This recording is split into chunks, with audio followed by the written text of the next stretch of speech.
అందరికీ నమస్కారం అండి. మనందరికీ కంటికి సంబంధించిన ఎన్నో సమస్యల గురించి ఎన్నో రకాలైన అనుమానాలు ఉంటాయి. అయితే ఈరోజు డాక్టర్ జగదీష్ రెడ్డి గారి దగ్గరికి వచ్చేసాం. Eshwar eye hospital director. ముందైతే వారికి వెల్కమ్ చెప్పేద్దాం రండి. డాక్టర్ గారు నమస్కారం అండి. నమస్తే. కళ్ళకి సంబంధించిన ఎన్నో రకాలైన డౌట్స్ ఉన్నాయి. నాకు, ప్రేక్షకులకి కూడా. అలాంటి కొన్ని ఇంపార్టెంట్ పాయింట్స్ ఈరోజు మీతో మాట్లాడదామని. జనరల్‌గా చాలామంది చెప్తూ ఉంటారండి, అంటే నాకు మైనస్ సైట్ ఉంది, నాకు ప్లస్ సైట్ ఉంది అని. సో మైనస్ సైట్ అని అంటే ఏంటి, ప్లస్ సైట్ అంటే ఏంటి, ఒకసారి మాకు వివరంగా. బేసికల్గా ఎప్పుడైతే సైట్ గురించి మాట్లాడతామో కన్నులో కొన్ని పార్ట్స్ గురించి మనకు తెలవాలి. మెయిన్లీ కార్నియా అని, లోపల దేవుడిచ్చిన అద్దం లాంటిది ఒక లెన్స్ ఉంటుంది. అది కాకుండా లోపల రెటీనా ఉంటుంది. ఎప్పుడైతే బయట నుంచి వచ్చే లైట్ మన రెటీనా మీద పడుతుందో, కరెక్ట్గా పడుతుందో, అప్పుడు మనకేమీ ఎర్రర్ ఏమీ లేదు అని అర్థం. ఓకే, కానీ ఎప్పుడైతే ఆ లైట్ రెటీనా కంటే ముందరో రెటీనా కంటే వెనకలో పడినప్పుడు మనకు ఎర్రర్ ఉంది అంటాం. సో ఆ లైట్ ఎప్పుడైతే రెటీనా కంటే ముందు పడుతుందో దాన్ని మయోపియా అంటాము. అప్పుడు మైనస్ పవర్ అద్దాలిస్తాం. కానీ రెటీనా వెనకల పడినప్పుడు దాన్ని హైపర్మెట్రోపియా అంటాం. అప్పుడు ప్లస్ పవర్ అద్దాలిస్తాం. ఏదైనా జస్ట్ ఎర్రర్ ఉన్నప్పుడు చేసే కరెక్షన్కు మనం అద్దం ఇస్తాం. చాలామంది ఏమంటారంటే, క్యారెట్ తింటే చిన్నప్పటి నుంచి కళ్ళకేమీ ప్రాబ్లం ఉండదు అని అంటారు. కొంతమంది పిల్లల్లో చూస్తే పుట్టుకతోనే పాపం వాళ్ళకి చాలా చిన్న వయసులోనే సైట్ వచ్చేస్తుంటుంది. స్కూల్కి వెళ్ళినప్పుడు బోర్డు చూసినప్పుడు వాళ్ళు రాసుకునేటప్పుడు కళ్ళకి ఇబ్బంది అయినప్పుడు మాత్రమే వాళ్ళకి సైట్ ఉందన్న విషయం తెలుస్తూ ఉంటుంది.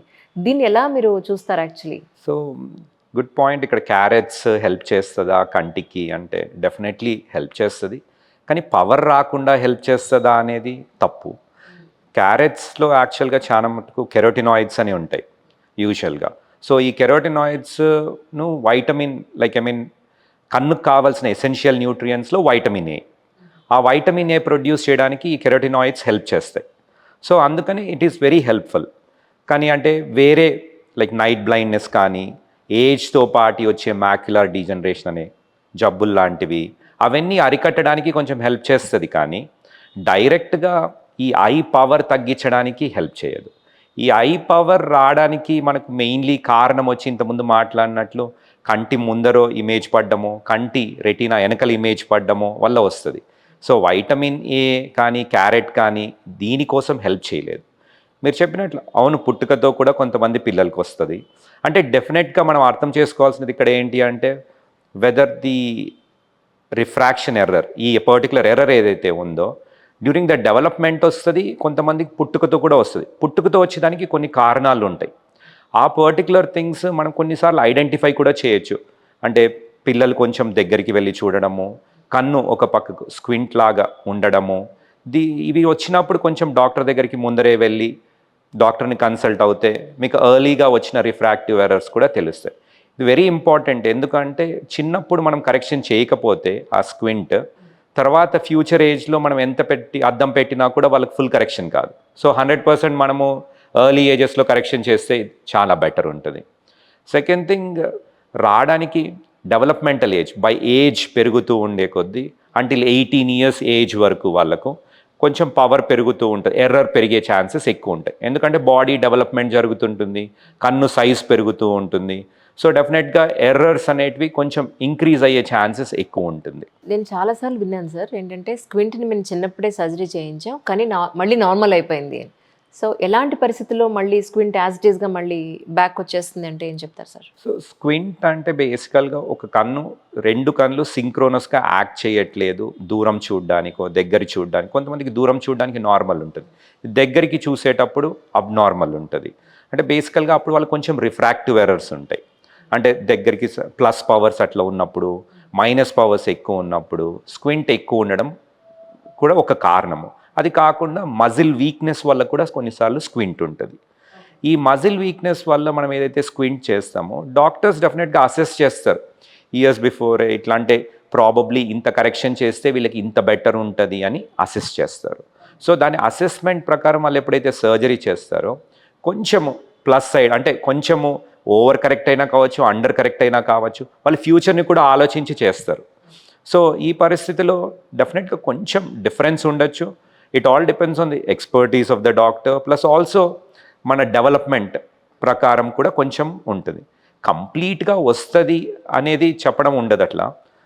కంప్లీట్గా 100% ముందర కరెక్షన్ చేసిన దానికి మళ్ళీ బ్యాక్ టు నార్మల్ అవుతుంది అనే దానికంటే as the developmental process progress అయినప్పుడు ఈ స్క్వింట్ ఏదైతే మనం కరెక్షన్ చేసామో ఇంకా సరిపోలేదు, maybe some times they need a little more correction లేకపోతే రిసెక్షన్ చేయాల్సిన అవసరం వస్తుంది. ఎందుకంటే body development, I development predict చేయడం ఒక లెవెల్ వరకు ప్రెడిక్ట్ చేయొచ్చు, దానికంటే ఎక్కువ ప్రెడిక్ట్ చేయలేం కాబట్టి బెస్ట్ పాసిబుల్ వేలో కరెక్షన్ చేసి ఉంటాం. కానీ ఒక 20 ఏళ్ల క్రితం చూసినట్టయితే 30, 35, 40 ఏళ్ళకి సైట్ వచ్చేది. బట్ ఇప్పుడు పర్సంటేజ్ వైజ్ మన స్కూళ్ళకి వెళ్ళి చూస్తే కనుక 50% పిల్లలకి స్పెక్ట్స్ లేకుండా ఉండట్లేదు. సో దీనికి మేజర్ రీజన్ ఏమై ఉంటుంది సార్? వన్ థింగ్, ఒకటి అన్నిటికంటే main important one is genetics basically play a factor. కానీ అప్పుడు కూడా జెనెటిక్స్, ఇప్పుడు కూడా genetics. So that is something which అంటే చాలా మంది కాంట్రాడిక్ట్ చేస్తారు, అదే సేమ్ థింగ్ కదా. కానీ అప్పటికి ఇప్పటికి మేజర్ డిఫరెన్స్ ఏంటి అంటే ఎడ్యుకేషన్. చిన్నప్పుడు లైక్ మై పేరెంట్స్ కానీ వాళ్ళ పేరెంట్స్ కానీ డెఫినెట్గా అంత అర్లీ ఏజెస్లో వెళ్ళి పిల్లల్ని చూపించి వీళ్ళకి పవర్ ఉంది కాబట్టి అద్దాలు ఇవ్వాలి అన్న కాన్సెప్ట్ ఎప్పుడూ లేదు. ఇప్పుడు ఇట్స్ మోర్ ఎడ్యుకేటెడ్ పేరెంట్స్ ఉన్నారు, ప్లస్ స్కూల్లో టీచర్స్కి తెలుసు బోర్డు మీద తప్పులు రాస్తున్నాడు, లేకపోతే దగ్గరికి వెళ్ళి చూస్తున్నాడు కనిపించట్లేదు అంటున్నారు, ఇంట్లో టీవీ చూసేటప్పుడు దగ్గరికి వెళ్ళి చూస్తున్నారు, ఇంకా అబ్జర్వేషన్ చాలా పెరిగింది. సో దానివల్ల తొందరగా ఆఫ్థల్మాలజిస్ట్ దగ్గరికి వస్తారు కాబట్టి. సో యాజ్ సచ్ ఉన్నది అది ఉన్నా కూడా అంటే ఒక percentage of increase is just education వల్ల వాళ్ళకి కొంచెం పర్సంటేజ్ ఆఫ్ ఇంక్రీజ్, జెనెటిక్స్ వల్ల కొంచెము.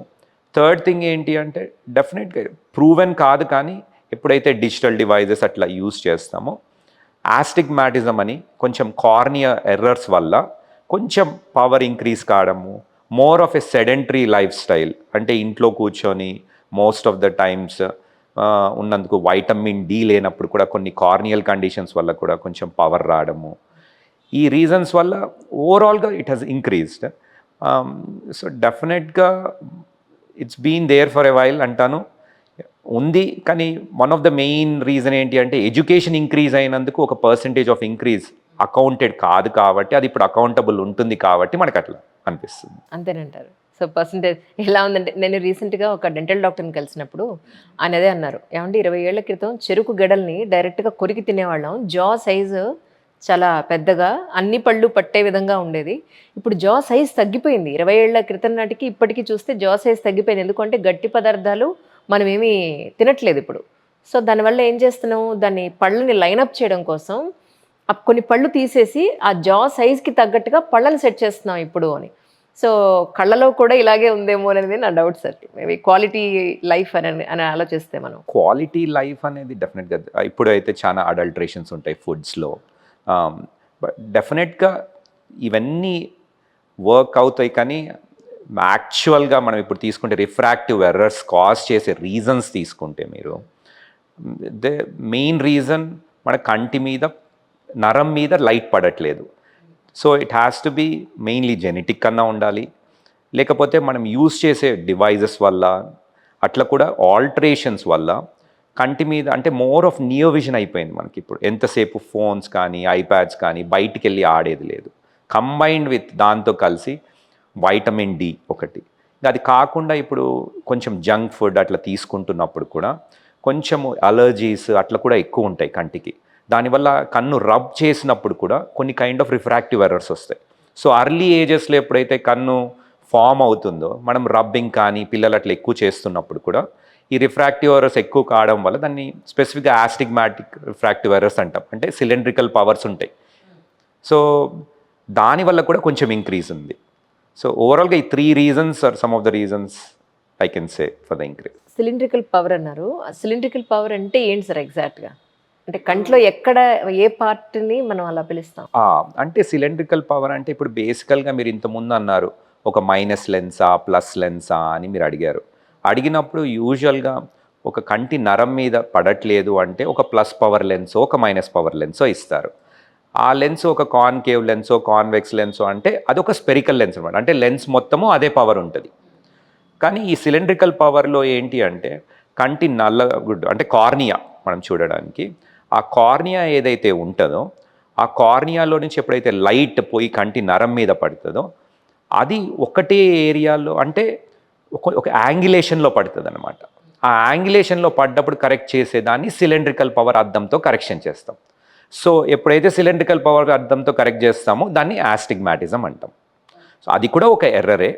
ఎట్లయితే దూరము కనిపించదో దగ్గర కనిపించదో దానికి మయోపియా అంటాము, ఎట్లయితే హైపర్మెట్రోపియా అంటామో అట్లా ఆస్టిగ్మాటిజం కూడా ఒక part of the refractive errors. కానీ ఇప్పుడు కూడా ఇంత టెక్నాలజీ పెరిగిన తర్వాత కూడా రేచీకట్ అనేది ఉందా సార్?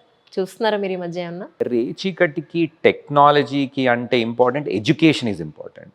ఇప్పుడు ఏంటి అంటే ఇంతకుముందు మీరు అడిగారు క్యారెట్స్ ఎట్లా హెల్ప్ చేస్తుంది అని.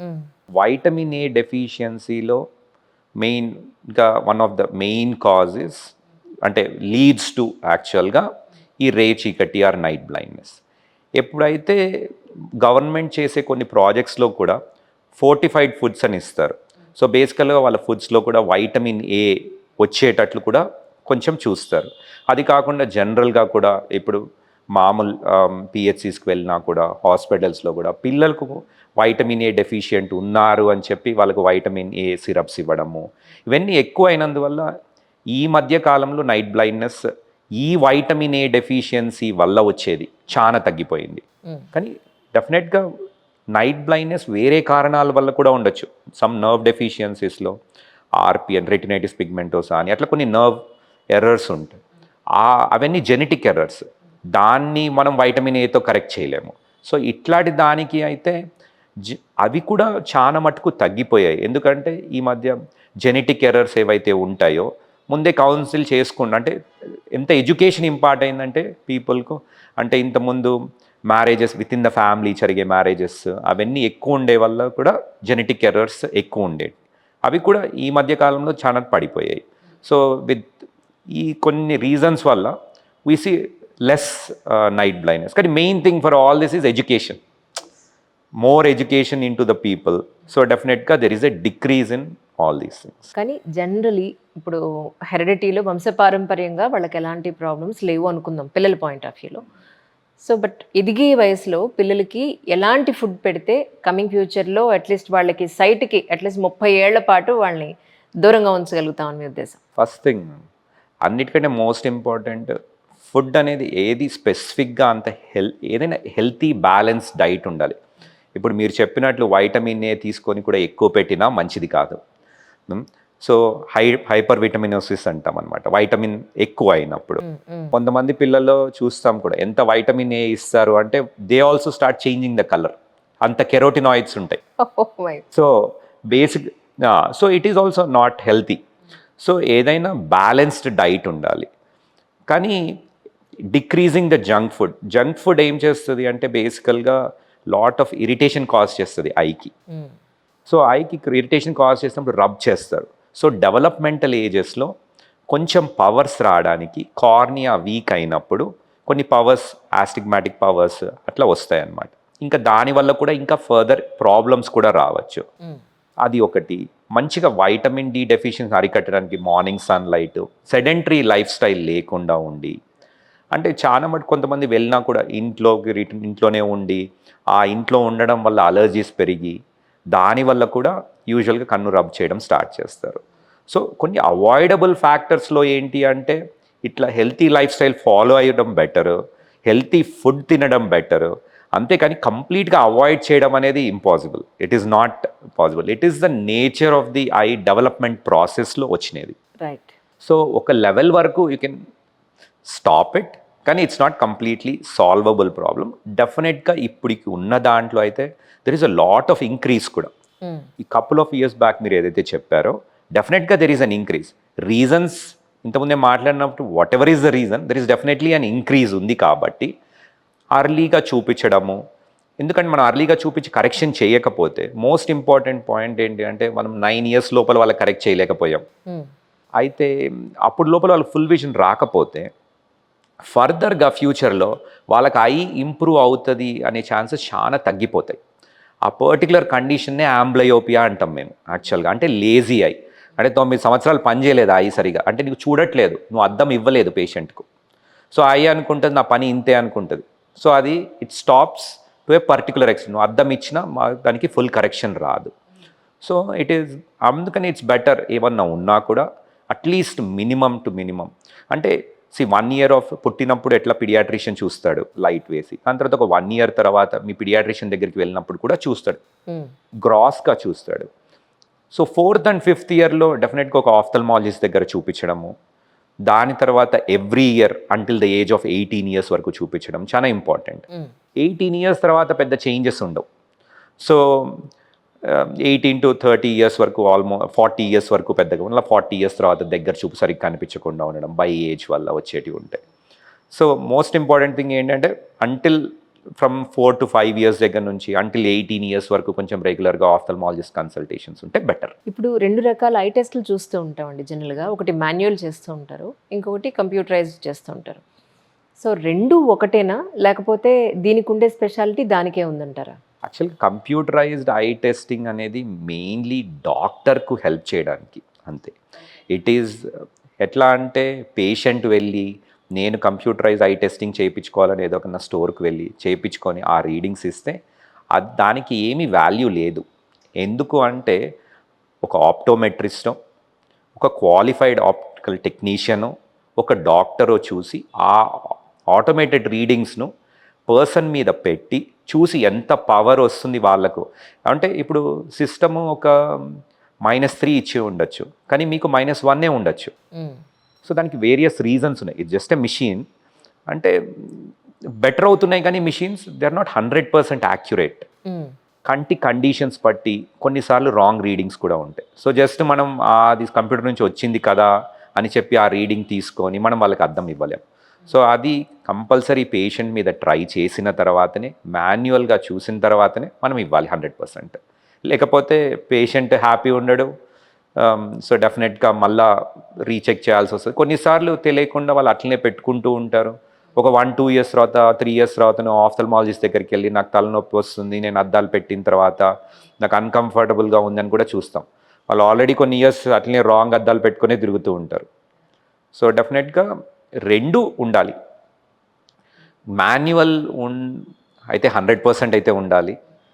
కొంచెం మిషన్ ఎయిడ్ చేస్తే కొంచెం హెల్ప్ అవుతుంది కాబట్టి డాక్టర్కు మిషన్ బేస్డ్ రీడింగ్స్ కూడా ఇంపార్టెంట్. ఇప్పుడు మైనస్ సైట్కి కొన్ని లేజర్స్ సర్జరీస్ చేస్తే కనుక స్పెక్ట్స్ లేకుండా, కళ్ళజోడు లేకుండా హ్యాపీగా ఉండొచ్చు అనేది కొంతమంది అంటూ ఉంటారు. కొంతమంది ఏం చెప్తారంటే ప్లస్ సైట్కి మనం లేజర్ అంతగా పనిచేయదండి, ఒక ఏజ్ తర్వాత మళ్ళీ రివర్స్ అవుతూ ఉంటుందని. సో ఈ రెండింటి గురించి ఒకసారి వివరంగా, లేజర్ ట్రీట్మెంట్స్ ఎప్పుడు చేస్తారు, ఎక్కడ సక్సెస్ అవుతుంది, ఎందువల్ల సక్సెస్ అవ్వదంటారు? సో ఫస్ట్ మనం ఏమనుకున్నాము, కంటికి 3 భాగాలు ఉంటాయి. ఒకటేమో కార్నియా అంటే పైన ఉన్న నల్లగుడ్డు, లోపల లెన్స్ దేవుడిచ్చిన ఒక అద్దం ఉంటుంది, ఇంకా రెటీనా ఉంటుంది. సో ఈ లైట్ వచ్చి రెటీనా మీద పడడానికి మనం ఏం సర్జరీ చేసినా హెల్ప్ అవుతుంది. సో బేసికల్గా ఫస్ట్ ఏంటి, బయట నుంచి అద్దం పెడుతున్నాం, అద్దం పెట్టి లోపల కరెక్ట్గా రెటీనా మీద లైట్ పడడానికి మనం చేస్తున్నాం. అద్దాలు నాకు ఇష్టం లేదు కొంచెము అనుకున్న వాళ్ళు కొంచెం కాంటాక్ట్ లెన్స్ పెట్టుకుంటారు. దానివల్ల కూడా లైట్ తెచ్చి రెటీనా మీద పెట్టడానికి ట్రై చేస్తాం. కొంతమందికి ఆ కాంటాక్ట్ లెన్స్ పెట్టుకోవడం ఇష్టం లేదు, నాకు అద్దం కూడా పెట్టుకొని ఇష్టం లేదు, కాబట్టి నేను లేజర్ చేయించుకుంటాను, ఇంకేమన్నా ప్రొసీజర్ చేయించుకుంటే నాకు అద్దాలు వద్దు అని అనుకున్నప్పుడు కూడా మళ్ళీ 2 ప్రొసీజర్స్ ఉంటాయి బేసికల్గా. ఒకటి కార్నియా మీద చేసే ప్రొసీజర్స్ అన్నీ లేజర్ బేస్డ్ ప్రొసీజర్స్ అన్నమాట. ఇది కాకుండా కూడా కంట్లోపల అద్దం కూర్చోపెడతాం, దాన్ని ఐసీఎల్ అంటాం. అది ఇంకొక లెవెల్ ఆఫ్ ప్రొసీజర్స్ ఉంటాయి. కార్నియల్ ప్రొసీజర్ చేయాలి అంటే ఫస్ట్ థింగ్ ఏంటి అంటే, ఏదన్నా మోల్డ్ చేయాలి అంటే మనకు ఒక థిక్నెస్ ఉండాలి, ఒక సైజు ఉండాలి. సో మనం మోల్డ్ చేసే సైజు ఉందా లేదా అని చూసుకోవాలి. ఎందుకంటే మనం దాన్ని మోల్డ్ చేయడం మొదలుపెట్టాము, దానికి అంత థిక్నెస్ లేదు, అది ఇంప్రాపర్గా మోల్డ్ అవుతే కష్టం అవుతుంది. సో బేసికల్గా ఫస్ట్ ఏ లేజర్ సర్జరీకి వెళ్ళినా కూడా కార్నియల్ థిక్నెస్ ఉందా లేదా, వీళ్ళకు ఇంకేమన్నా ప్రాబ్లమ్స్ ఉన్నాయా, అంటే ప్రాబ్లమ్స్ అంటే ఎట్లా, ఇంతకుముందు ఆస్టిగ్మాటిజం అని మాట్లాడాను, అట్లాంటి దాంట్లో కొన్నిసార్లు ఏమవుతుంది అంటే మనం ఎక్కువ పవర్ కరెక్ట్ చేయడానికి ట్రై చేస్తే కొన్ని ఇష్యూస్ వస్తాయి, అంటే ఇంకా కొన్ని ప్రాబ్లమ్స్ వస్తాయి మన ఐస్కు, బేసికల్గా ఇంకా బ్యాడ్ అయ్యే ఛాన్సెస్ ఉంటాయి. సో అట్లాంటి వాళ్ళకి చేయకుండా ఉంటామన్నమాట. సో బేసికల్గా కార్నియల్ థిక్నెస్ అనేది చాలా ఇంపార్టెంట్. సో లేజర్ బేస్డ్ ప్రొసీజర్స్లో ఎప్పుడైతే మనం కార్నియా మోల్డ్ చేస్తున్నామో, లైట్ కంటి నరం మీద పడడానికి అది ప్లస్ పవర్ అయినా కరెక్షన్ చేయొచ్చు, మైనస్ పవర్ అయినా కరెక్షన్ చేయొచ్చు. కానీ చాలా మటుకు ఏమవుతుంది అంటే మైనస్ పవర్స్ కరెక్షన్ చేయడము ఫార్ మోర్ ఈజియర్ ఒకటి. సెకండ్ థింగ్ ఏంటి అంటే ప్లస్ పవర్స్లో కొంచెం రిగ్రెషన్ ఉండడం ఎక్కువ. సో అందుకనే చాలా మటుకు మైనస్ పవర్స్ కిందనే కరెక్షన్ చేస్తాం. అట్లని ప్లస్ పవర్స్ కరెక్షన్ చేయకూడదని ఎక్కడా లేదు. మీరు చెప్పినట్లు కొంచెం ఎర్రర్స్ అంటే బేసికల్గా మనం చేసినా కూడా కరెక్షన్ చేసినా కూడా మళ్ళా అది కంప్లీట్గా రిగ్రెషన్ వల్ల మనకు మళ్ళీ బయట నుంచి అద్దం యూస్ చేసుకోవాల్సినంత అవసరం వస్తుంది. ఈవెన్ దెన్ ఇప్పుడు ఎన్ని కరెక్షన్ చేసాము, ఒక మైనస్ పవర్ని కరెక్షన్ చేసాము లేజర్ పెట్టి, వాళ్ళకు రాదు అనేది ఏమీ లేదు. వాళ్ళకు రిగ్రెషన్ రాకపోవచ్చు, కానీ కొంచెం హై పవర్స్ కరెక్షన్ చేసినప్పుడు డెఫినెట్గా ఏమవుతుంది అంటే ఈ మైనస్ పవర్స్ ఒక లెవెల్ అయిపోయిన తర్వాత అంటే -6 తర్వాత మనం దాన్ని పెథలాజికల్ మయోపియా అంటాం. అంటే ఇప్పుడు మైనస్ పవర్ని మయోపియా అంటామని చెప్పాను కదా, అట్లా -6 కంటే ఎక్కువ ఉంటే పెథలాజికల్ మయోపియా అంటాం. ఈ మయోపియాస్ ఏమవుతుంది అంటే ఎప్పటికీ పెరుగుతూ ఉండే ఛాన్స్ ఉంటుంది, అంటే స్టాగ్నేషన్ ఉండదు. మనం చేసుకున్న రోజు ఒక 20 సంవత్సరాలప్పుడో 21 సంవత్సరాలప్పుడో చేసుకున్నాము, ఆ రోజుకి ఒక 6 పవర్స్ ఉన్నది వాళ్ళకు 6.5 ఉంది, అది కరెక్షన్ చేసేసాం మనం. దాని తర్వాత పెరిగిండేది మనం కరెక్షన్ చేయం కదా. సో అందుకనే అద్దం వాడుకోవాల్సి వచ్చే అవసరం ఉంటుంది. So we should make sure that ఏది 100% ఫుల్ ప్రూఫ్ కాదు, బేసికలీ అద్దం లేకుండా ఉండడానికి మనం చేసుకున్న ప్రొసీజర్, ఆ రోజుకు ఏది బెటర్గా ఉందో అది కరెక్షన్ చేసుకుంటున్నాం. మిగతాది ఒకవేళ పెరిగితే మనం రెడీ ఉండాలి, రిగ్రెషన్ ఉన్నా కూడా మనం రెడీ ఉండాలి. సో ఇఫ్ వీఆర్ మనం అట్లా ఆలోచిస్తే డెఫినెట్గా బెటర్. అంటే ఇప్పుడు ఒక -7 పవర్ పర్సన్ ఉన్నాడు, వాళ్ళకు ఒక -1 తర్వాత పెరిగినా కూడా వాళ్ళకి ఏం ప్రాబ్లం ఉండదు, అంటే స్టిల్ వాళ్ళ లైఫ్ చాలా బెటర్ ఉంటుంది. ఇప్పుడు అదే -8 ఉండి అట్లనే వదిలేసాడు అనుకో, పొద్దున పూటనే అద్దాలు ఎక్కడున్నాయని ఎత్తుక్కోవాలి కంపల్సరీగా, కనిపించదు ఎక్కడ, వాళ్ళకు ఎక్కడ పెట్టారో గుర్తుండాలి, లేకపోతే ప్రాబ్లం అవుతుంది. కంపల్సరీ అద్దం లేకుండా ఏ వర్క్ చేయలేరు వాళ్ళు. కరెక్ట్. ఈవెన్ మనిషి ముందున్నా కూడా తన ఫీచర్స్ క్లియర్గా ఉండవు అనేది కూడా నేను చాలామందికి చూశాను సార్. అంటే ఆల్మోస్ట్ నేను 10-11 పవర్ ఉన్న వాళ్ళది కూడా నేను చూసినప్పుడు వాళ్ళు చెప్పేది ఏంటి అని అంటే కళ్ళజోడు పెట్టుకోకపోతే మనిషి ఫీచర్స్ కూడా నాకు కనిపించవు అని. డెఫినెట్గా అంతవరకు ఎందుకు వెళ్ళిపోతుంది సార్, అంత వర్స్ట్ ఎందుకు వెళ్ళిపోతుంది? అంటే వర్స్ట్ అనే దానికంటే వాళ్ళకు అంత పెద్ద ఎర్రర్ ఉంది అని అనొచ్చు. ఇట్ ఈస్ నాట్ వర్స్ అనేది, రిఫ్రాక్టివ్ ఎర్రర్ అనేది బేసికల్గా కంటి నరం నుంచి ఎంత దూరం ఇమేజ్ పడుతుంది దాని మీద మనము కరెక్షన్ ఇస్తాం. అంటే నరం కంటే జస్ట్ కొంచెం ముందర పడ్డది అనుకోండి, ఒక -2 వచ్చింది, చాలా ముందర పడ్డది వాళ్ళకి -10 ఉంటుంది. సో బేసికల్గా అది గ్రోత్ ప్యాటర్న్లో మనం పెరిగేటప్పుడు ఉన్న దాంట్లలో, అందుకని ఇప్పుడు పవర్స్ కూడా ఎప్పటి వరకు పెరుగుతాయంటాం, 18 ఇయర్స్ వరకు పెరుగుతాయంటాం. ఎందుకు పెరుగుతుంది? మన ఐబాల్ సైజ్ పెరుగుతూ ఉంటుంది, పెరుగుతున్నప్పుడు కొంచెం ముందర పడేది ఇంకా ముందర పడిపోతుంది. సో మనకి ఇంకా ఎక్కువ పవర్ కావాల్సి వస్తుంది. సో అందువల్ల యూజువల్గా minus powers, specially minus powers age increase అయ్యేతలకి లైక్ అంటే డెవలప్మెంటల్ అంటే 18 ఇయర్స్ వచ్చేంత వరకు పెరిగే ఛాన్సెస్ చాలా ఎక్కువ. ప్లస్ పవర్స్లో అట్లా ఉండదు, ఎందుకంటే అది వెనకల పడుతుంది. సో కొంచెం తగ్గే ఛాన్సెస్ కూడా ఉంటాయి. ఓకే. కానీ మైనస్ పవర్స్లో అయితే చాలా మటుకు స్టేబుల్ అన్నా ఉండాలి, లేకపోతే ఇంక్రీజ్ అన్నా అవుతుంది. మైనస్ పవర్స్ యూజువల్గా డిక్రీజ్ కావు. ఓకే. ఓకే. కానీ నేను కొన్ని వీడియోస్లో చూశాను సార్, ఇది ఇంతవరకు నిజమో అనేది మీరే చెప్పాలి.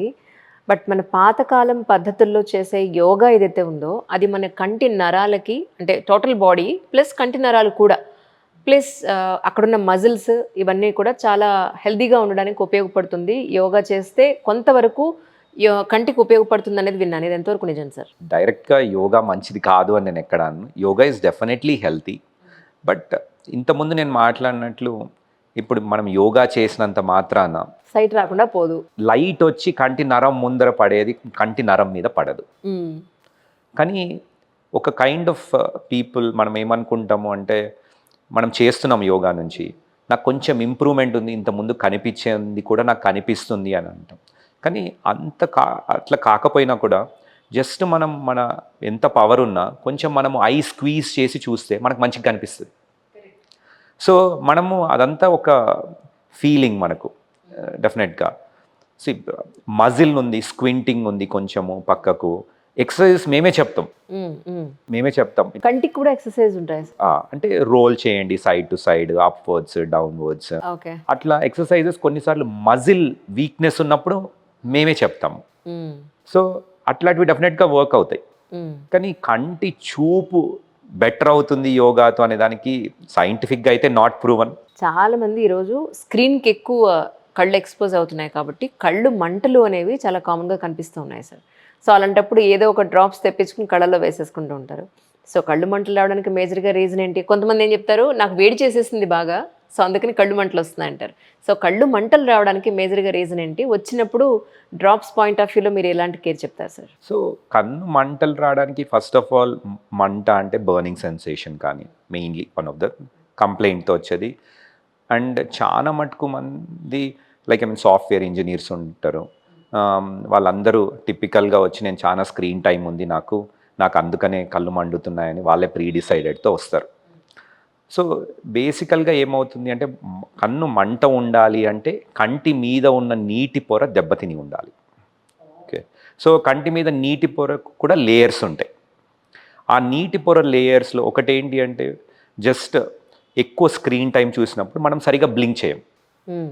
సో మామూలుగా ఒక పర్సన్ బ్లింక్ చేసేది ఒక 10 to 12 times are more than that, up to 18 times కూడా బ్లింక్ చేస్తారు 1 మినిట్లో. కానీ ఎప్పుడైతే స్క్రీన్ చూస్తున్నామో 2 to 3 టైమ్స్ కంటే బ్లింక్ చేయరు.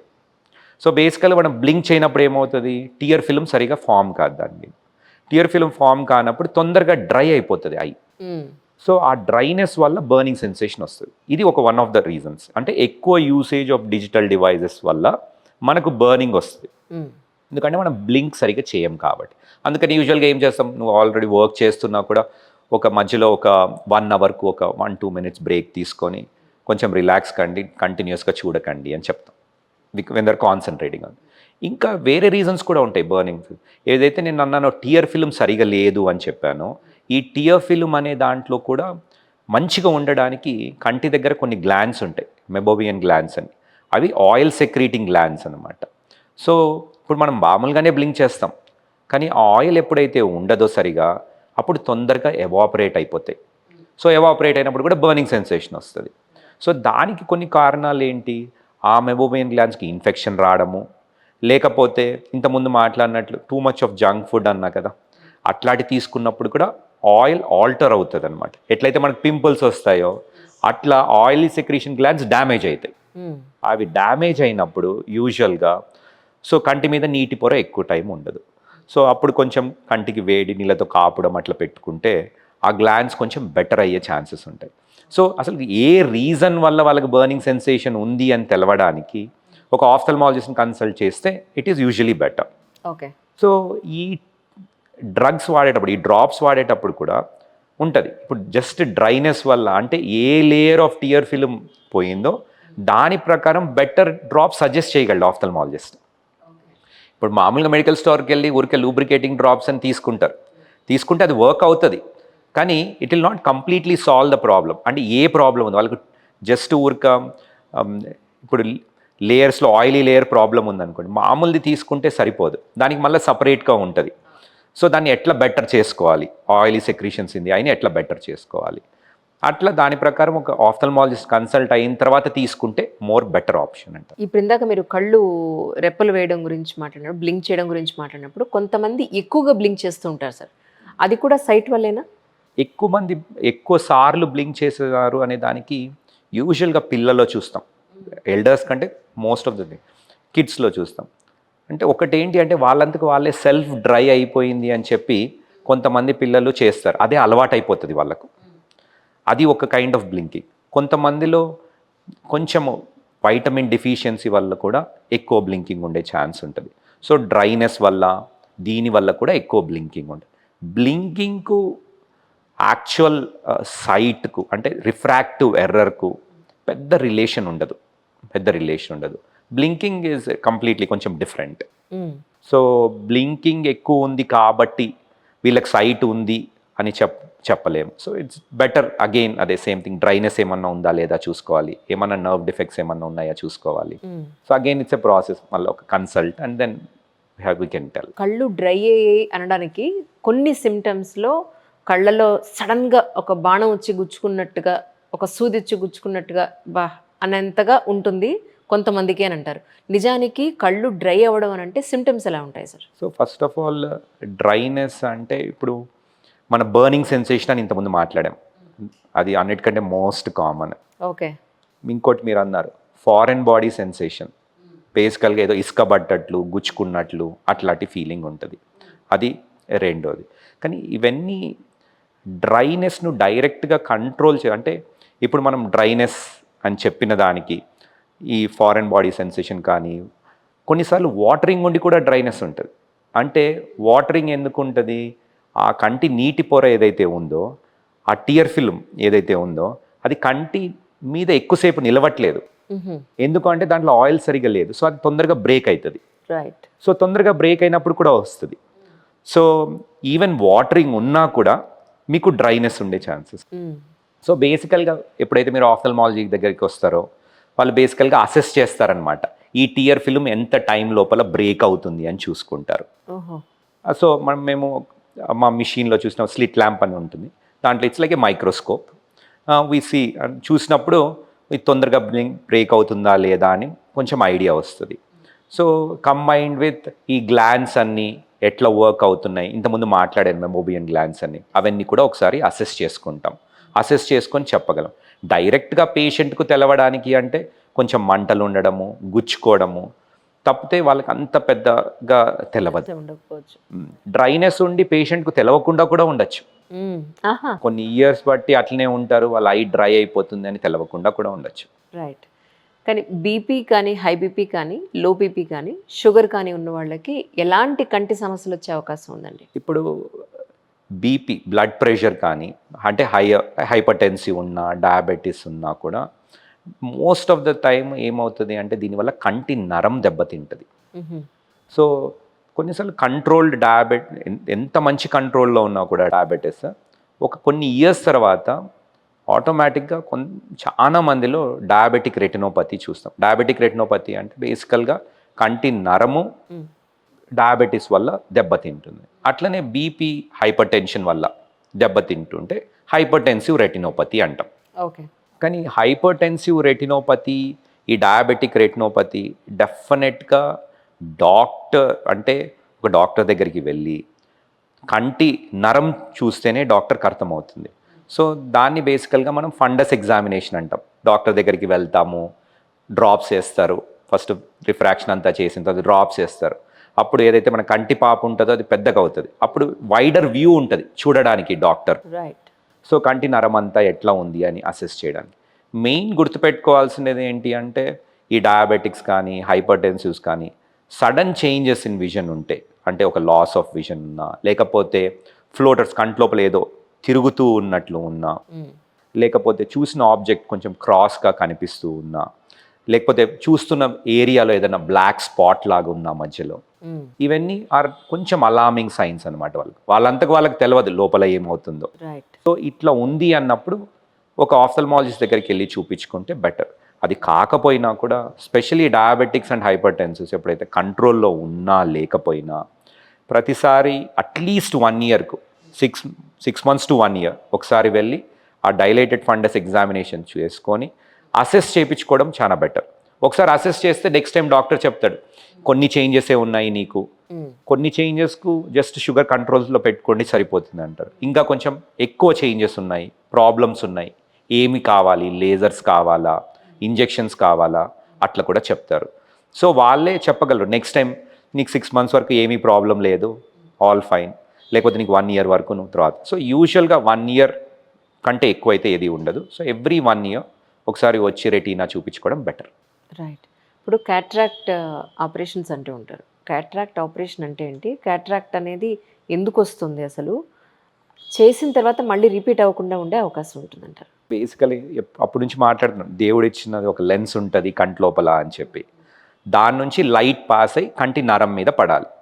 ఎప్పుడైతే ఆ లెన్స్ డ్యామేజ్ అవుతుందో, డ్యామేజ్ అంటే ఎట్లా, కొంచెం తెల్లగా అవ్వడం, ఒపాసిఫికేషన్ అయిపోతుంది బేసికల్గా బై ఏజ్ వల్ల. సో దాని నుంచి లైట్ సరిగా వెళ్ళదు. సో ఇప్పుడు మన దగ్గర ఉన్న ఆప్షన్ ఏంటి, ఆ లోపల ఉన్నది తీసేసి మనం కంటి లోపల వేరే లెన్స్ కూర్చోపెడతాం. క్యాట్రాక్ట్ సర్జరీ అంటే బేసికల్గా ఆ క్యాట్రాక్ట్ ఏదైతే ఫామ్ అయిందో, అంటే ఈ క్యాట్రాక్ట్ ఫామ్ కావడానికి కూడా చాలా రీజన్స్ ఉంటాయి. Most common reason age. So చాలా మందిలో ముసలోళ్ళలోనే మనం చూస్తాం. ఇది కాకుండా కూడా కొన్ని జెనెటిక్ కండిషన్స్ వల్ల, వేరే దెబ్బ తాకడం వల్ల అట్లా కూడా క్యాటరాక్ట్స్ వస్తాయి. కంటికి దెబ్బ తాకింది, సో అప్పుడు కూడా దాన్ని ట్రొమాటిక్ క్యాటరాక్ట్ అంటాము. చిన్నప్పటి నుంచే ఉంటుంది కొంతమందిలో, ఎంబ్రియానిక్ క్యాటరాక్ట్ అంటాము. సో అట్లా డిఫరెంట్ టైప్స్ ఆఫ్ క్యాటరాక్ట్స్ ఉన్న మోస్ట్ కామన్గా మనం చూసేది బై ఏజ్ వల్ల వచ్చేది అని సెనైల్ క్యాటరాక్ట్. సెనిలిటీ అంటే ఏజ్, ఓల్డ్ ఏజ్తో వచ్చే క్యాటరాక్ట్ను మనం మామూలుగా క్యాటరాక్ట్ అనేది యూజువల్గా is the most commonest surgery. And ఎంత సర్జికల్గా మనము క్యాటరాక్ట్ సర్జరీ ఎన్ని సర్జరీస్ చేస్తున్నా కూడా, and this is a preventable blindness బేసికల్గా, అయినా కూడా there is still a lot of lag in the country. So it's not అంటే ఎట్లా అంటే క్యాటరాక్ట్ సర్జరీ అనేది ఇప్పుడు మనం ఏదైతే లెన్స్ తీసి కూర్చోబెడతామో వేరే లెన్స్ అని చెప్తున్నామో, ఆ ప్రొసీజర్ కూడా డిఫరెంట్ టైప్స్ ఆఫ్ సర్జరీ ఉంటాయి. క్యాటరాక్ట్ సర్జరీలో కూడా డిఫరెంట్ టైప్స్ ఆఫ్ సర్జరీస్ ఉంటాయి. మనం ఒక్కసారి క్యాటరాక్ట్ సర్జరీ, మీరు అడిగినారు ఇంతకుముందు, ఒకసారి క్యాటరాక్ట్ సర్జరీ చేస్తే మళ్ళా వస్తుందా క్యాటరాక్ట్? క్యాటరాక్ట్ వచ్చేది ఏముండదు. ఇంకా ఒక్కసారి మనం ఆర్టిఫిషియల్ లెన్స్ తీసి కంటి లోపల పెడితే అది తెల్లగా అయిపోవడం ఏమీ ఉండదు.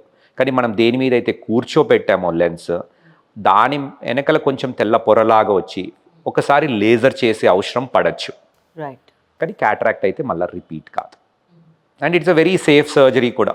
ప్రస్తుతంకున్న టెక్నాలజీకి అడ్వాన్స్మెంట్స్లో చాలా సేఫ్ సర్జరీ. రైట్. కానీ ఒకసారి ఎనీ సర్జరీ, ఐ సర్జరీ అయిన తర్వాత ఒక డార్క్ గ్లాసెస్ పెట్టుకోమని ఇస్తారు, స్పెక్ట్స్ ఇస్తారు. What you call that? I don't know exactly me language ఏమంటారో తెలియదు నాకు. అసలు ఎందుకు ఇస్తారు అది పెట్టుకోవడానికి? ఇప్పుడు బేసికల్గా ఎప్పుడైతే మేము క్యాటరాక్ట్ సర్జరీ చేస్తామో, చేసినప్పుడు కొంచెము ఐ మజిల్ రిలాక్స్ కావడానికి ఒక డ్రాప్స్ వేస్తాం అనమాట.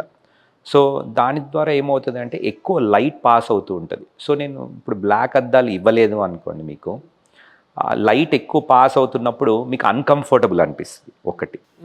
సెకండ్ థింగ్, మీరు ఎప్పుడైనా అబ్జర్వ్ చేసి ఉంటారు, ఏదన్నా చిన్న దెబ్బ తాకిన కంటికి లైట్ను చూడాలి అంటే కష్టం ఉంటుంది, అంటే ఫోటోఫోబియా. సో ఎనీ సర్జరీ నువ్వు చేసినప్పుడు ఫోటోఫోబియా ఉంటుంది.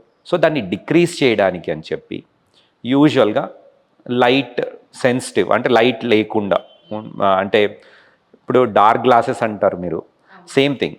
ఇట్ ఈస్ జస్ట్ లైక్ ఒక కోటింగ్, లైట్ లోపలికి పెనిట్రేషన్ ఎక్కువ లేకుండా ఉండడానికి, మనం అబ్స్ట్రక్ట్ చేయడానికి తప్ప ఇంకా వేరే యూజ్ ఏమీ లేదు అది. అండ్ అది కూడా ఏంటి, ఇప్పుడున్న అడ్వాన్స్మెంట్స్లో చేసిన ఫస్ట్ 2 days పెట్టుకోమంటారు. ఒకప్పుడు 30 to 40 days వరకు పెట్టుకోనేమనేవాళ్ళు.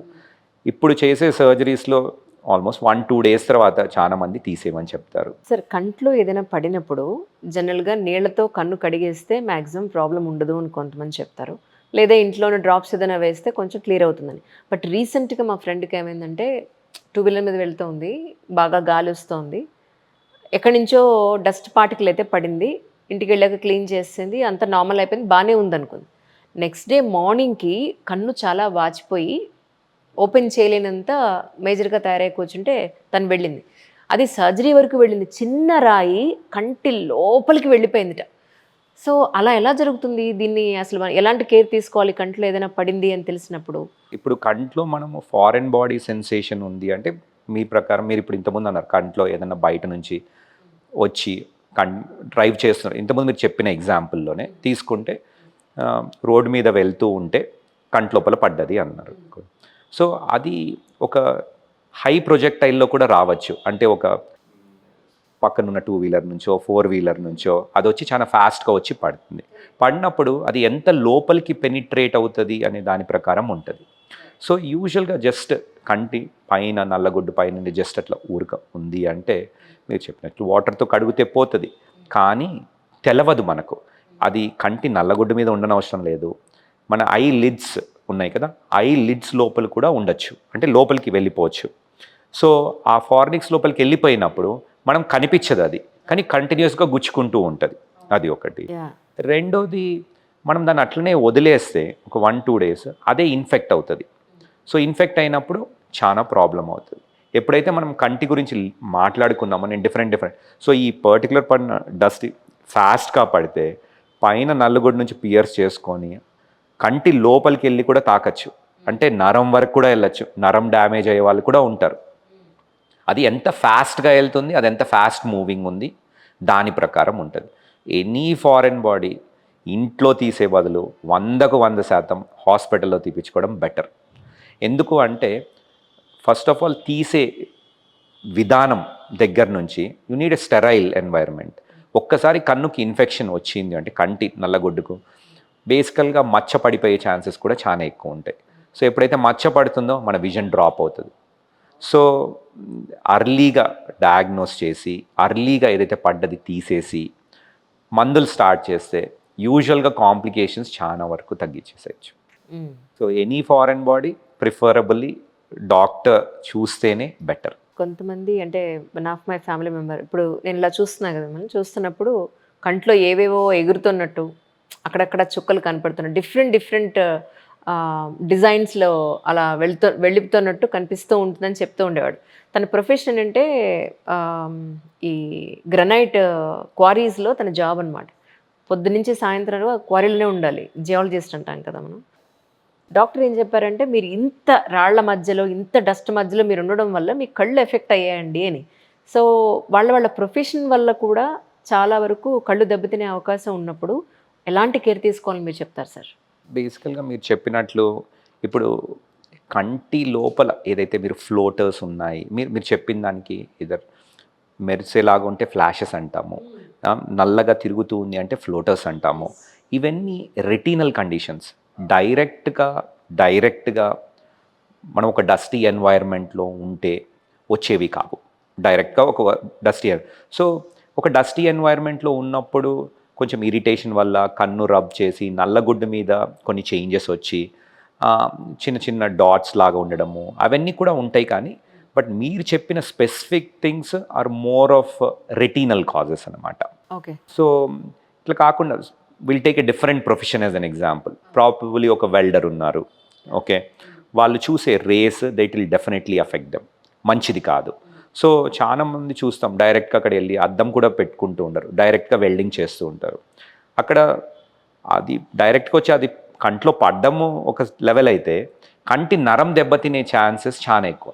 ఆ పర్టికులర్ కైండ్ ఆఫ్ రేడియేషన్ కంటి నరాన్ని దెబ్బతింటుంది. సో కొంతమంది దీన్ని అంటే వాళ్ళకు తెలియకుండానే చేస్తారు. అంటే బేసికల్గా they feel that it is very easy, ఏముంది అది కొంచెం వర్కే కదా అనుకుంటే, దానివల్ల అవి వచ్చి కంటి మీద పడి కంటి లోపలికి వెళ్ళి ఇంతకుముందు మీరు చెప్పినట్టు దానికి సర్జరీ చాలా కాంప్లికేషన్స్ వచ్చి అవన్నీ ఇన్ఫెక్ట్ అయ్యి కన్ను పోయే ఛాన్స్ వరకు కూడా తెచ్చుకుంటారు. So depends on the profession. Each profession వాళ్ళు తగినట్లు. ఇప్పుడు మీరు వెల్డర్స్ గురించి మాట్లాడితే మంచిగా కవర్ చేసుకోవాలి అని చెప్తాను. కొంతమంది ఒక షూటింగ్ రేంజెస్లో అట్లా ఉండేవాళ్ళు కూడా వాళ్ళు పెట్టుకున్న glasses they should be ballistic proof glasses లాగా ఉండాలి. ఇంకా regular anything which can save need not be a glass always. అంటే మనం అద్దం పెట్టుకోవాలి కంపల్సరీ అని అనట్లేదు. ఇప్పుడు సపోజ్ వాళ్ళు ఒక కెమికల్ ఫ్యాక్టరీలో పనిచేస్తున్నారు, వాళ్ళకి ఏమీ పడనవసరం లేదు, కంటి మీద కూడా రానవసరం, జస్ట్ వేపర్స్తో ఒకటి మనకు బేసికల్గా కంటి మీద చేంజెస్ వచ్చి కన్ను ప్రొఫ్యూజ్గా వాటర్ అయ్యి కన్ను దెబ్బతినే ఛాన్సెస్ కూడా ఉంటాయి. So better kind of glasses అక్కడ ఏంటి మనకు ఫోర్స్ వల్ల కాదు, ఎయిర్ రెస్ట్రిక్ట్ చేసేటట్లు కొంచెం క్లోజ్డ్ గ్లాసెస్ కావాలి. It depends on each profession, but definitely వాళ్ళ ప్రొఫెషన్ ప్రకారం స్టాండర్డ్స్ ఉంటాయి. ఆ స్టాండర్డ్స్ని డెఫినెట్గా తీసుకుంటే సరిపోతుంది. కొంతమంది ఐస్లో నీళ్ళు ఎప్పుడు అలా నిలవ ఉన్నట్టు కనిపిస్తూ ఉంటాయి సార్, దానివల్ల రీజన్ ఏంటంటారు? కొంతమంది అంటారు ప్లస్ సైట్ చాలా ఏళ్ళుగా ఉండిపోతే కళ్ళలో నీళ్ళు అలా ఉంటాయండి అని అంటారు. ఇది ఎంతవరకు నిజం? ఎందుకు అసలు కళ్ళలో నీళ్ళు అలా ఉండిపోతాయి? సో బేసికల్గా ఇంతకుముందు మనం మాట్లాడాము, ఏమన్నాము, కన్ను నీళ్ళు అనేది బేసికల్గా అది tear film. So tear film ఏమవుతుంది, సో రెప్లినిష్ అవుతూ ఉంటుంది కాన్స్టెంట్గా. సో మనం కన్ను మూసినప్పుడు ప్రతిసారి టియర్ ఫిలిం ఫామ్ అవుతూ ఉంటుంది. ఏదైతే మ్యూకస్ ఉందో, ఏదైతే డిశ్చార్జ్ ఏదైతే ఉందో ఆ డస్ట్ పార్టికల్స్ కానీ ఆ రిమైనింగ్ ఫ్లూయిడ్ కానీ కంటి దగ్గర నుంచి ముక్కుకు ఒక తిత్తి ఉంటుంది, దాని నుంచి ఇట్ విల్ గో ఆఫ్ అనమాట. ఇదంతా ఫంక్షన్ కావాలి అంటే మనం మంచిగా ఐలిడ్ ఫంక్షన్ అంటే మనం కన్ను మూసినప్పుడు దానికి ఆ స్టిఫ్నెస్ ఉండాలి. సెకండ్ థింగ్, ఎక్కడి నుంచి అయితే బయటికి వెళ్ళిపోతుందో ఆ డక్ట్ పేటెంట్ ఉండాలి. థర్డ్ థింగ్ ఏంటి అంటే టియర్స్ నార్మల్గా ఉండాలి. ఎక్సెసివ్ టియర్ ప్రొడక్షన్ ఉన్నా కూడా అవుతుంది అట్లా. సో బేసికల్గా టియర్స్ ఎప్పుడు ఉండిపోతాయి, ఏదైనా ఎక్సెసివ్గా అన్న ప్రొడ్యూస్ కావాలి, లేకపోతే బయటికి పోకుండా అన్న ఉండాలి. కరెక్ట్. సో ఈ రీజన్స్ వల్ల వాళ్ళకి యూజువల్గా అక్కడ యూజువల్గా కొంచెం ఓల్డర్ ఏజ్లో కూడా ఈ రెండు బాగున్నా కూడా ఓల్డర్ ఏజ్లో ఆ స్టిఫ్నెస్ ఉండదు ఐకి. సో ఏమవుతుంది, ఆ పంపింగ్ మెకానిజం సరిగా వర్క్ కాదు. సో అందుకని ఆ ఎడ్జ్ దగ్గర ఉండిపోయినట్లు వాళ్ళకు ఉంటుంది. బట్ అగైన్ అదే మళ్ళా అంటే reasons can be multiple. So చాలా మటుకు they can be treated. So again unless we know the root cause తెలిస్తే కానీ మనము బెటర్గా డిఫరెన్షియేట్ చేయలేము. మీరు ఎక్కువగా ఈ మధ్యకాలంలో చూస్తున్న సర్జరీస్ అంటే ఏం చెప్తారు sir most of the times? యూజువల్గా అయితే మేము చేసేది క్యాట్రాక్ట్ సర్జరీస్, ఇంతకుముందు మీరు చెప్పిన laser based surgeries for refractive errors. యూజువల్గా యంగర్ ఏజ్ గ్రూప్లో వచ్చే వాళ్ళందరూ నాకు అద్దాలు వద్దు అని వచ్చే వాళ్ళందరూ ఆ ఏజ్ గ్రూప్లో ఉన్న వాళ్ళందరూ రిఫ్రాక్టివ్ సర్జరీస్ చేస్తాము. బేసికలీ కొంచెం ఓల్డ్ ఏజ్తో పాటు క్యాట్రాక్ట్స్ వచ్చిన క్యాట్రాక్ట్, ఇది కాకుండా కూడా నీటి కాసుల వ్యాధి అని అంటారు, గ్లకోమా. ఈ గ్లకోమాలో కూడా గ్లకోమా బేస్డ్ సర్జరీస్ కొన్ని చేస్తాను. ఇంక్రీజ్ ఉంది అంటే ఇంక్రీజ్ ఉంది అని నేను ఏమనను, but it's generally these are some of the. ఇప్పుడు డయాబెటీస్ డెఫినెట్గా ఇంక్రీజ్ ఉన్న సర్జరీస్ అంటే డయాబెటీస్ వల్ల చాలా మందికి డయాబెటిక్ రెటినోపతి ఉండి అన్కంట్రోల్డ్ ఉన్న వాళ్ళకందరికీ ఈ రెటీనల్ సర్జరీస్ మాత్రం చాలా ఎక్కువ చేయాల్సి వస్తుంది ఈ మధ్య. నేను మీ క్లినిక్లో కాకుండా ఇక్కడ పెట్టడానికి ఇంటర్వ్యూ కారణం ఏంటంటే మీ దగ్గర యాక్చువల్లీ మాలాంటి వాళ్ళ కోసం అంటే ఆన్ స్క్రీన్ కనిపించే వాళ్ళకి కానీ క్వాలిటీ గ్లాసెస్ కావాలని అనుకునే వాళ్ళకి కానీ మీది ఓపెన్ చేశారు యాక్చువల్లీ. సో నేను దీనికోసం చాలా ట్రై చేశాను. ఏంటి నా ఫేస్ షేప్ ఇది, సో ఈ ఫేస్ షేప్కి నాకు ఎలాంటి స్పెక్టికల్స్ అయితే కరెక్ట్గా సూట్ అవుతాయి అని నేను చాలా ట్రై చేశాను. బట్ అలాంటి టెక్నాలజీ ఇంకా రాలేదండి అన్నారు. బట్ మీ దగ్గర టెక్నాలజీ చూసాక నాకు అనిపించిందో this is the right place to show to the people, జనాలకు తెలిసేలాగా ఒకటి చేస్తే బాగుంటుంది అని అనిపించింది. ఎందుకంటే ప్రతి ఒక్కరికి అనిపిస్తుంది, నేను చాలాసార్లు చూస్తాను ఏంటంటే ఇక్కడి నుంచి మన చెవి వరకు ఉండే డిస్టెన్స్ అందరికీ ఒకలా ఉండదు. ఈవెన్ స్పెక్టికల్స్లో కూడా there is a lot of difference between both the things అని మనం చూస్తే ఒక అపోలోలో ఒక పెద్ద డాక్టర్ గారి దగ్గరికి వెళ్ళాను నేను చూపించుకోండి మామూలుగా జనరల్గా ఇంటర్వ్యూ కోసం వెళ్ళినప్పుడు. ఆయన స్పెక్ట్స్ ఇక్కడితో ఆగిపోయాయి, అది వెనక్కి వెళ్ళట్లేదు. సార్ మీ సైజు కాదు సార్, ఇది మీరు తీసుకుందంటే ఎలా చెప్తున్నావమ్మా అలా నువ్వు అన్నారు. అంటే ఇది వెనక్కి వెళ్ళాలి కదండి, ఇది వెనక్కి వెళ్ళకుండా ఇక్కడే ఆగిపోయిందండి. కరెక్టేనమ్మాయి, అందుకే పడిపోతుంది అని అన్నారు. సో చాలామందికి ఏ షేప్ సూట్ అవుతుంది, ఈ లెంగ్త్ ఎంత ఉంటే వాళ్ళ ఫేస్కి సెట్ అవుతుంది అనేది కూడా చాలామందికి తెలీదు. సో ఇక్కడ ఏంటంటే నేను పూర్తి స్థాయిలో మనకు ఒక మంచి స్పెక్ట్స్ దొరికే అవకాశం ఉంది కాబట్టి సో జనాలకు ఒక్కసారి తెలియజేసే ఉద్దేశంతో ఇక్కడ పెట్టిన కారణం. ఏమనుకోవద్దు ఇక్కడ పెట్టానని. Definitely see there is lot of science inside thus. ఇప్పుడు డాక్టర్ కానీ ఒక ఆప్టోమెట్రిస్ట్ కానీ ఒక లెవెల్ వరకు దే రైట్ అంటే అక్కడ కూర్చొని వాళ్ళు రాసే ప్రిస్క్రిప్షన్ వాళ్ళు అక్కడ దట్స్ ఒక ఫ్లాట్ ఫ్రేమ్ మీద వాళ్ళ దగ్గర ఉన్న ఫ్రేమ్తో ఒక జనరలైజ్డ్ ఫ్రేమ్తో రాసిస్తారు, మీకు ఒక ప్రిస్క్రిప్షన్ రాసిస్తారు. కానీ బయటికి వచ్చిన తర్వాత మనం కొనుక్కునే అద్దాలు చాలా స్టైల్స్లో ఉంటాయి. ఒక స్టైలిష్ ఉంటుంది, ఒకటేమో కంప్లీట్గా కర్వ్ ఉంటుంది, ఒకటి ఫ్లాట్ ఉంటుంది. అవును. సో దీనివల్ల ఏమవుతుంది, బేసికల్లీ డాక్టర్ రాసిన పవర్ ఎంత కరెక్ట్ అయినా కూడా ఆ అద్దము బేసికల్లీ ఎందుకు ఆర్ట్ అన్నాను అంటే ఆ పవర్ను మ్యాచ్ చేసుకుంటూ మన కంటి ఫ్రేమ్లో ఎట్లా అమర్స్తారో అది ఒక ఆర్ట్. ఎస్. సో అది సరిగా లేకపోతే డాక్టర్ ప్రిస్క్రిప్షన్ ఎంతైనా ఉండొచ్చు, మనం ఎంత మంచి ఫ్రేమ్ అయినా కొనుక్కోవచ్చు, లెన్స్ అయినా కొనుక్కోవచ్చు, but it will not work towards the end అనమాట. సో మనకి ఇక్కడ ఏంటంటే బేసికల్గా ఈ పర్టికులర్ బికాస్ యు ఆస్క్డ్, ఈ పర్టికులర్ సెంటర్లో ఆ లెన్స్ డిస్పెన్సింగ్ అనే దాని మీద వీ హవ్ కాన్సన్ట్రేటెడ్ అనమాట మొత్తము. సో ఇప్పుడు మీరు అడిగారు అంటే నా ఫేస్కు ఏ ఫ్రేమ్ సూట్ అవుతుంది. ఇక్కడ స్పెషల్గా మేము ఒక జైస్ నుంచి ఒక మిషన్ ఉంది విజుఫిట్ 1000 అని. సో బేసికల్గా ఇట్ టేక్స్ అనమాట, మన పిక్చర్ తీస్తుంది, 3 డైమెన్షనల్ పిక్చర్ తీసి ఆర్టిఫిషియల్ ఇంటెలిజెన్స్ యూజ్ చేసి మీకు ఏ ఫ్రేమ్ సూట్ అవుతాయి అని ఒక డేటాబేస్ నుంచి ఇస్తుంది. సో వీ కెన్ యాక్చువల్లీ మన దగ్గర ఉన్న ఫ్రేమ్స్లో ఆ సైజులో ఉండేదన్నా లేకపోతే డైరెక్ట్గా అది చూపించిన డేటాబేస్ నుంచి కూడా మనం ఆర్డర్ చేసుకోవచ్చు డైరెక్ట్గా. రైట్. కొంచెం టైం పడుతుంది కానీ బట్ మీకు కావాల్సినట్లు మీరు ఇంతకుముందు అన్నారు పక్కకి ఎంత సైజ్ ఉంది, ఈ సైజ్ ప్రకారం కూడా ఒక ఫ్రేమ్ డేటాబేస్ నుంచి తీసుకొస్తుంది. ఇది కాకుండా కూడా we have tied up with a few companies అనమాట. సో అది 3 డైమెన్షనల్ చేసిన తర్వాత, ఒక 3D ఇమేజ్ క్రియేట్ చేసిన తర్వాత మేము కంపెనీకి పంపించి డైరెక్ట్గా ఫ్రేమే మీకోసం కస్టమ్ డిజైన్ చేసి తెస్తాం. Right. So it will become మీకు కంఫర్టబుల్గా, కన్వీనియంట్గా వేర్ చేసేటప్పుడు అట్లా జారిపోకుండా ఉండడము.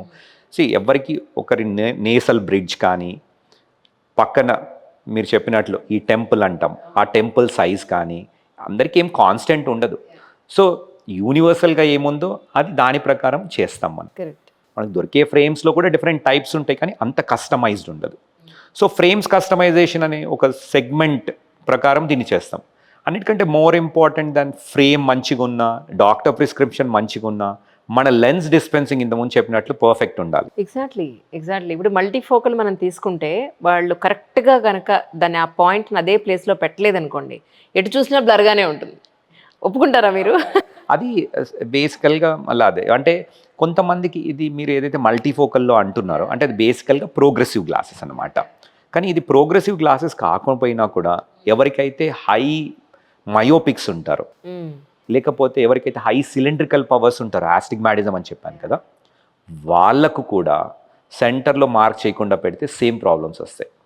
సో ప్రోగ్రెసివ్ వాళ్ళకి ఎక్కువ రావచ్చు, కానీ డెఫినెట్గా వీళ్ళు కూడా అంటే ఎవ్రీ అద్దం ఏదైతే డిస్పెన్స్ చేస్తారో అది యూజువల్గా కొంచెం మార్కింగ్స్ తీసుకొని చేసుకుంటేనే బెటర్ ఉంటుంది ఒకటి. సెకండ్ థింగ్ ఏంటి, ప్రోగ్రెసివ్ అద్దంలో ఇంకా ఎక్కువ ప్రాబ్లం వస్తుంది. ఇప్పుడు మనమున్న ప్లేస్లో అట్లా ప్రోగ్రెసివ్ అద్దాలు అట్లా తీసుకున్నా కూడా ఈ మార్కింగ్ ఏదైతే ఉంటుందో ఇట్స్ కంప్లీట్లీ ఆటోమేటెడ్ ఉంటుంది. మీరు ఫ్రేమ్ పెట్టుకున్న తర్వాత ఇట్ ఆటోమేటికల్గా ఒక మిషన్ ముందర, 3D మిషన్ ముందర నిల్చుంటే ఆ అద్దము పట్టి ఎక్కడ రెస్ట్ అయింది మీ నోస్ మీద అది ఒక రీడింగ్, ఎంత టిల్ట్ ఉంది మీ ఫ్రేమ్కు అనేది ఒక రీడింగ్, ఎంత వ్రాప్ అయింది మీ ఫేస్ అంటే వ్రాప్ యాంగిల్ అంటాము, ప్యాంటోస్కోపిక్ టిల్ట్ అంటాము, ఇవన్నీ రీడింగ్స్ తీసుకొని క్యాల్కులేట్ చేసుకొని కస్టమ్గా డిజైన్ చేస్తాం lenses.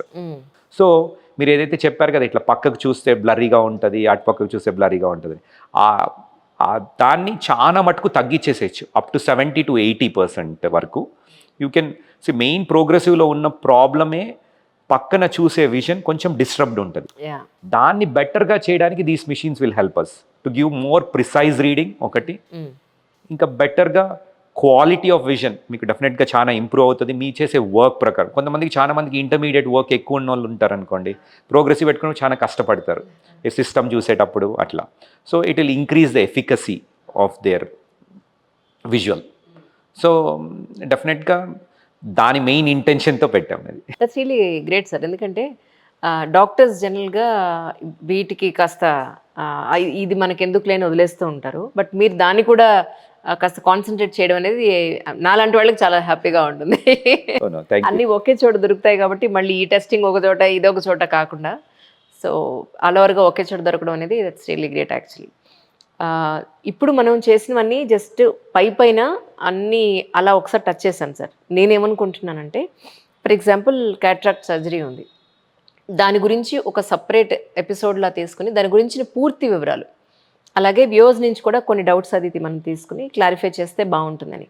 So as per your convenience మీకు ఇబ్బంది లేదు అని అంటే చేద్దాం ఒకసారి. షూర్, డెఫినెట్గా. Thank you sir, thank you so much. And నేను ఒక్కసారి చూపిద్దాం అనుకుంటున్నాను ఏంటంటే, అంటే ఎవరైనా వచ్చినప్పుడు వాళ్ళ ఫేస్కి అది ఎలా రీడింగ్ తీసుకుంటుంది, యాక్చువల్లీ ఎలాంటి స్పెక్ట్స్ని అది అడ్వైస్ చేస్తున్నది ఒకసారి మీరు మాకు చూపిస్తే. Sure, definitely. Thank you sir, thank you so much once again. Please show it to us once. So ఇప్పుడు మీరు చూస్తున్న మిషన్ ఆటో రిఫ్రాక్టోమీటర్ అంటారు. ఇది కొంచెము specialised machine.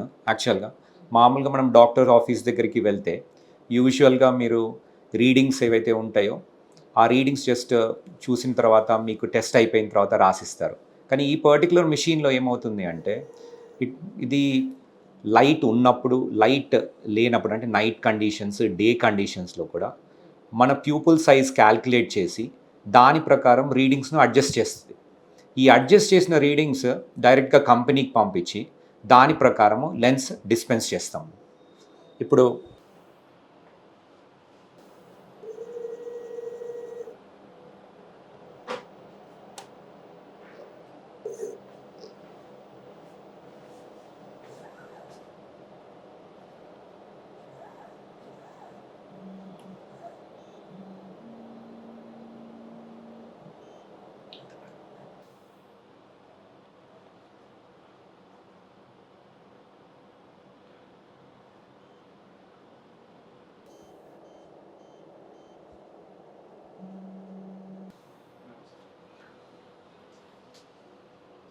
So it hardly takes 1 minute ఈ రీడింగ్స్ అన్ని క్యాప్చర్ చేస్తాము.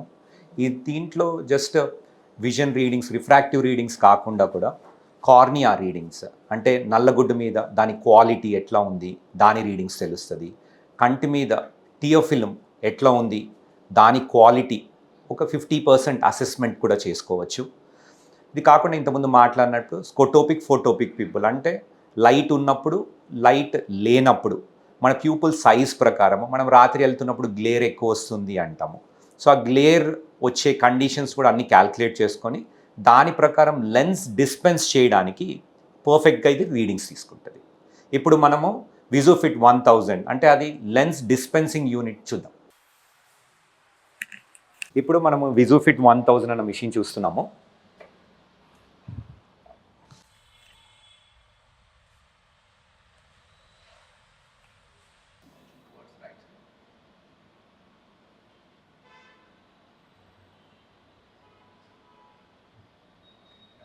ఓకే, ఇది మన పిక్చర్ తీయడానికి ఒక 15 seconds పడుతుంది. దాని తర్వాత మీరు టీవీలో చూసినట్లు క్యాప్చర్ చేసినట్లు మన పిక్చర్ ఉంది. ఈ టైం పీరియడ్లో ఇట్ ఇస్ క్యాల్కులేటెడ్ అన్ని రీడింగ్స్ మనం ఇంతకుముందు మాట్లాడాము, వ్రాప్ యాంగిల్ అని, ప్యాంటోస్కోపిక్ టిల్ట్ అని, అవన్నీ క్యాల్కులేట్ చేసింది. ఇంతకుముందు మేము ఇంటర్వ్యూలో చెప్పినప్పుడు మీరు అన్నారు మార్కింగ్స్ తీసుకుంటారు అని చెప్పి. ఆ మార్కింగ్స్ మీరు ఏదైతే ఎదురుగా చూస్తున్నారో ఆ మార్కింగ్స్ అన్నీ ప్యూపులరీ డయామీటర్ అని చెప్పి ఎంత ఉంది, ఎంత ఒక డిస్టెన్స్, ఒక దగ్గర నుంచి ఇంకో డిస్టెన్స్ వరకు, ఇంకొక పీడీ అంటాం అనమాట.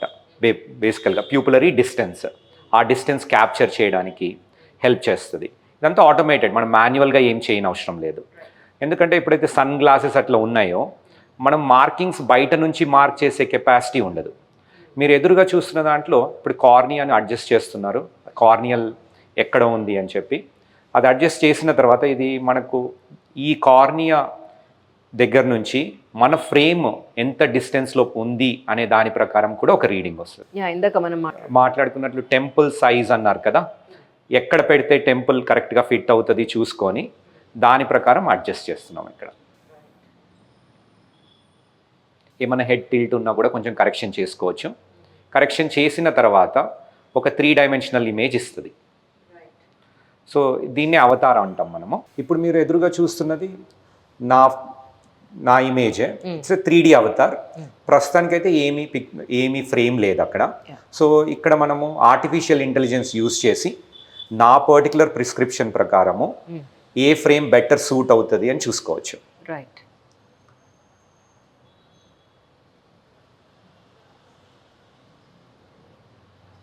మీరు ఇక్కడ చూస్తే మీకు ఒక సెట్ ఆఫ్ ఫ్రేమ్స్ కనిపిస్తాయి.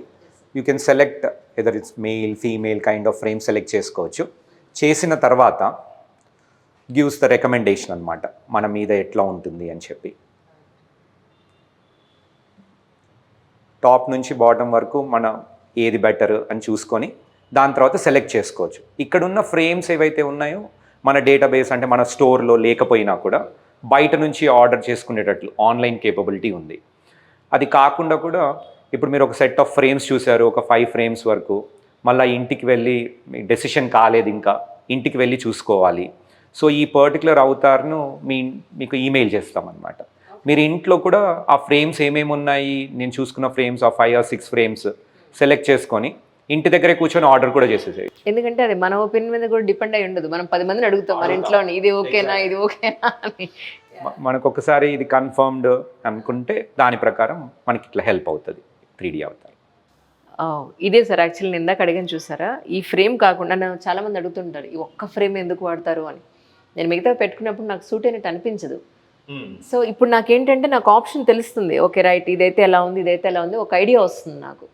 యాజ్ యూ సెడ్ నేను మళ్ళీ ఇంటికి వెళ్ళిన తర్వాత కూడా చూసుకుని ఇంట్లో వాళ్ళని కూడా ఇది బాగుందని సెకండ్ ఒపీనియన్ థర్డ్ ఒపీనియన్ అడిగి then we can go for the better option కదా. అదే అంటే ఇప్పుడు మనం ఫ్రేమ్ సెలెక్ట్ చేసుకున్నప్పుడు కూడా యూ సెడ్ ఇప్పుడున్న మూడ్ వేరే ఉంటుంది, ఇంటికి వెళ్ళిపోయిన తర్వాత కూడా లేదు నాకు ఇది కాదు, కొంచెం బ్లాక్ కలర్లో ఉంటే బెటర్, వైట్ కలర్లో ఉంటే బెటర్, లేకపోతే కొంచెం పెద్దగా ఉంది చిన్నగా ఉంది.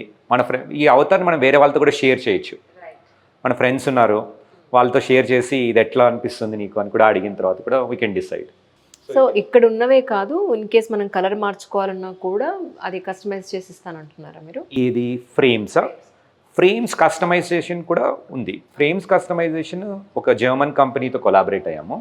సో బేసికల్గా ఇప్పుడు ఒక 3D ఇమేజింగ్ తీసింది కదా అవతార్, ఆ అవతార్ ప్రకారము ఎంత టెంపుల్ సైజ్ ఉండాలి, ఎంత విడ్త్ ఉండాలి, ఫ్రేమ్ మీకు రౌండ్లో కావాలా, స్క్వైర్లో కావాలా, దాని ప్రకారము అక్కడ నుంచి ప్రింట్ అయ్యేస్తుంది. ఇట్స్ బేసికలీ అక్కడ నేచర్ ఫ్రెండ్లీ మెటీరియల్తో.